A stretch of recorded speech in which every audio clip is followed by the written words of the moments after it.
Adding signs to the buildings on your model railroad gives a visual impact that just adds a story to what you're looking at. Instead of looking at a plain building, you see the story behind everything in that building. I'm going to show you a few photos of the buildings on my model railroad.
Sometimes you can't find the signs, or the signs aren't available in the kit that you're building. So you have to go online and do a search for them, print them out, and then resize them to fit on the building. And that's what I did on a lot of my buildings.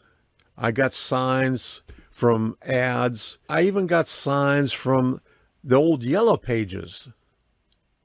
So there's a lot of places where you could find signage for your buildings. Just print them out, resize them. I use GIMP to resize my photos. So print them out for your buildings. What are you waiting for? Add signs. It adds a lot of detail.